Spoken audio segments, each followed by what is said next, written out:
సినీ రంగం వారికి ఏపీ ప్రభుత్వం పట్ల కనీస మర్యాద కృతజ్ఞత లేదంటూ ఉప ముఖ్యమంత్రి పవన్ కళ్యాణ్ ఘాటు వ్యాఖ్యలు చేశారు. మరింత సమాచారం మా ప్రతినిధి శ్రీనివాస్ మోహన్ ప్రత్యక్ష ప్రసారం ద్వారా అందిస్తారు.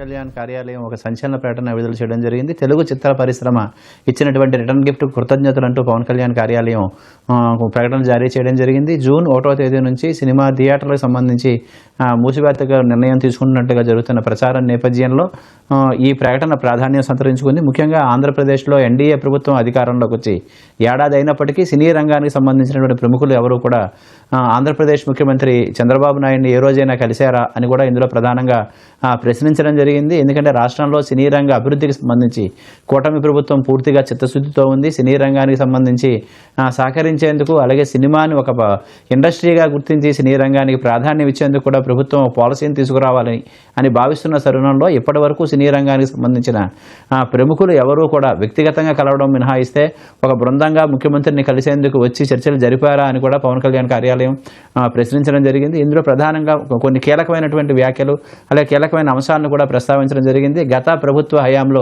సినీ రంగానికి సంబంధించిన ముఖ్యులు ఎవరైతే ఆంధ్రప్రదేశ్కి వచ్చారో, అప్పుడు ముఖ్యమంత్రిని కలిశారో, ఆ సమయంలో వారు ఏ విధమైనటువంటి ఇబ్బందికర పరిణామాలు ఎదుర్కొన్నారు అనే విషయాన్ని ప్రస్తుతం సినీ రంగంలో ఉన్నటువంటి వ్యక్తులు మర్చిపోయారా అని చెప్పి కూడా పవన్ కళ్యాణ్ కార్యాలయం ప్రశ్నించడం జరిగింది. గత ప్రభుత్వంతో పోలిస్తే ఈ ప్రభుత్వంలో అసలు ఇకపై అంటే సినీ రంగం ఇచ్చినటువంటి రిటర్న్ గిఫ్ట్ని పరిగణలో తీసుకొని ఇకపై ప్రభుత్వంతో వ్యక్తిగత చర్చలు అనేవి ఉండవు, సినీ సంఘాలకు సంబంధించిన ప్రతినిధులే రావాలని కూడా ఒక స్పష్టం చేయడం జరిగింది. కూటమి ప్రభుత్వం వ్యక్తులను కాకుండా సినీ రంగానికి సంబంధించిన అభివృద్ధినే చూస్తుందని కూడా చాలా స్పష్టంగా ఈ ప్రకటనలో సూటిగా చెప్పడం కూడా జరిగింది. ముఖ్యంగా రాష్ట్రంలో సినీ రంగానికి పరిశ్రమ హోదా కల్పించి అభివృద్ధి చేయాలని, ఈ రంగంలో ఉన్నటువంటి వ్యక్తుల గౌరవ మర్యాదలకు భంగం కలగకుండా చూడాలని చెప్పి కూటమి ప్రభుత్వం భావిస్తోంది. అయితే సినీ పరిశ్రమ రంగంలో ఉన్న వాళ్ళు మాత్రం ఆంధ్రప్రదేశ్ ప్రభుత్వం పట్ల కనీస మర్యాద కానీ, కనీస కృతజ్ఞతాభావం కానీ వాళ్ళలో కనిపించడం లేదని చెప్పి కూడా ఇందులో నిలదీయడం జరిగింది. ఎన్డీఏ కూటమి ప్రభుత్వం ఏర్పాటై ఏడాది కావస్తున్నా ఇప్పటి వరకు తెలుగు సినీ సంఘాలు కనీసం ఒక్కసారైనా ముఖ్యమంత్రి చంద్రబాబు నాయుడిని కలిసేందుకు వచ్చారా అని కూడా ప్రశ్నించడం జరిగింది. ఎవరైతే సినిమాలు విడుదల ముందుకు టికెట్ల రేట్లు పెంపు కానీ ఇతరతర రాయితీలకు సంబంధించి వాళ్ళ అర్జీలు ఇవ్వడానికి వస్తున్నారు తప్పిస్తే సమిష్టిగా ఎవరైనా వచ్చి రాష్ట్రంలో సినీ రంగ అభివృద్ధి విషయంలో ఏ రోజైనా చర్చలు జరిపారా, ఏ రోజైనా మాట్లాడారా అని చెప్పి కూడా స్పష్టంగా ప్రశ్నించడం జరుగుతోంది. గత ప్రభుత్వం లో చేత్కారాలు, సినీ రంగంలో ఉన్నటువంటి అగ్రనటులు, సాంకేతిక నిపుణులు, అలాగే వాళ్ళని గత ప్రభుత్వం ఏ విధంగా వ్యవహరించిందనే విషయాన్ని మర్చిపోయారా అని కూడా పవన్ కళ్యాణ్ నిలదీయడం జరిగింది. ముఖ్యంగా తెలుగు చిన్న చిత్ర సంబంధించి వాణిజ్య మండలి కావచ్చు, నిర్మాతల మండలి కావచ్చు, మూవీ ఆర్ట్స్ అసోసియేషన్ లాంటి సంఘాలు గత ప్రభుత్వ హయాంలో ఏం జరిగాయి అనే విషయాన్ని మర్చిపోయారా అని ప్రశ్నించారు. కోట్ల రూపాయల పెట్టుబడులతో రూపొందించే చిత్రాలకు అన్ని విధాలా ప్రోత్సాహం ఇవ్వడంతో పాటు సృజనాత్మకతతో ముడిపడినటువంటి ఈ వ్యాపారంలో ఉన్నవారి గౌరవ మర్యాదలకు భంగం వాటిల్లకూడదని కూటమి పార్టీలన్నీ కలిపి ఎన్నికలకు ముందు హామీ ఇచ్చాయి, స్పష్టం చేశాయి. అదే విషయాన్ని ఆచరణలో కూడా చూపిస్తున్నాయి. కక్ష సాధింపులకు దిగమని చెప్పి, అలాగే గతంలో కక్ష సాధింపులు దిగేవారు తమకు నచ్చిన వారి సినిమాలు వస్తే తహసీల్దార్ని థియేటర్ల దగ్గరకు నియమించి ఎన్ని ఇబ్బందులు పెట్టారో నిర్మాతలు మర్చిపోతే ఎలా అని చెప్పి పవన్ కళ్యాణ్ ప్రశ్నించడం జరిగింది. అక్కినేని నాగార్జున కుటుంబానికి చెందిన వారి సినిమాలు విడుదలైనప్పుడు కూడా ఆంధ్రప్రదేశ్ ప్రభుత్వం తగిన విధంగా ప్రోత్సహించింది. వ్యవస్థ బాగుండాలి, దానిపై ఆధారపడిన వారందరూ ఇబ్బంది పడకూడదని కూటమి ప్రభుత్వం విధానంగా ఉన్నప్పటికీ తెలుగు సినీ రంగంలో ఉన్నటువంటి కొందరు అందుకు భిన్నంగా వ్యవహరిస్తున్నారు అని చెప్పి పవన్ కళ్యాణ్ చాలా సూటిగా తన కార్యాలయం నుంచి విడుదలైనటువంటి ప్రకటనలో పేర్కొనడం జరిగింది.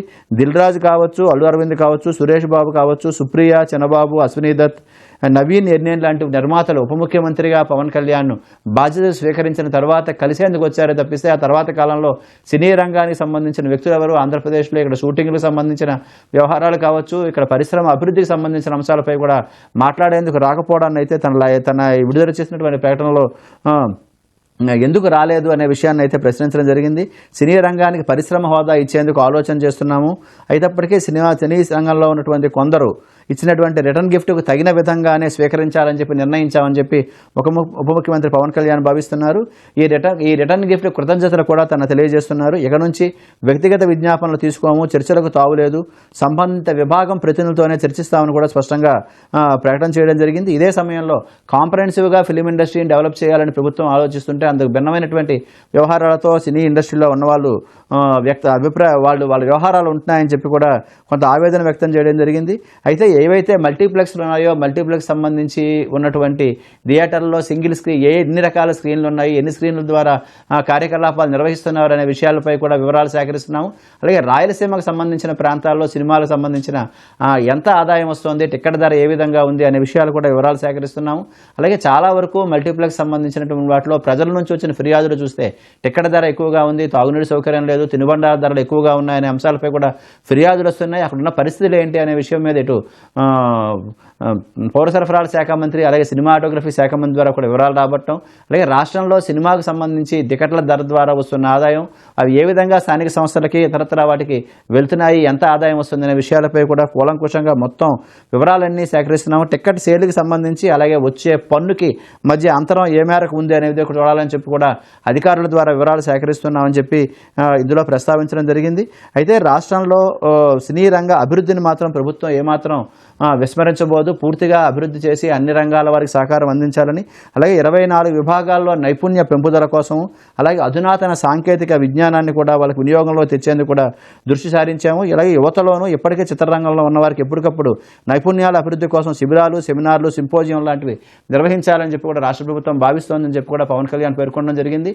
ఈ ఏడాది నూతన సంవత్సరానికి ముందు మీడియా సమావేశం నిర్వహించిన సమయంలో కూడా రాష్ట్రంలో అనేక పర్యాటక ప్రాంతాలు అలాగే సినిమా షూటింగ్ సంబంధించి అనువైన ప్రాంతాలు ఉన్నాయి. వివిధ రంగాల్లో అద్భుతంగా తమ కళా నైపుణ్యాన్ని పెంపొందించేందుకు నిపుణులైనటువంటి వ్యక్తులు కూడా రాష్ట్రంలో అందుబాటులో ఉన్నారు. వాళ్ళ సేవల్ని సినిమా ఇండస్ట్రీ వినియోగించడం ద్వారా మరింత ఈ ప్రాంతంలో అభివృద్ధి చెందుతుంది అనే విషయాన్ని కూడా మీడియా సమావేశంలో పవన్ కళ్యాణ్ వ్యక్తం చేశారు.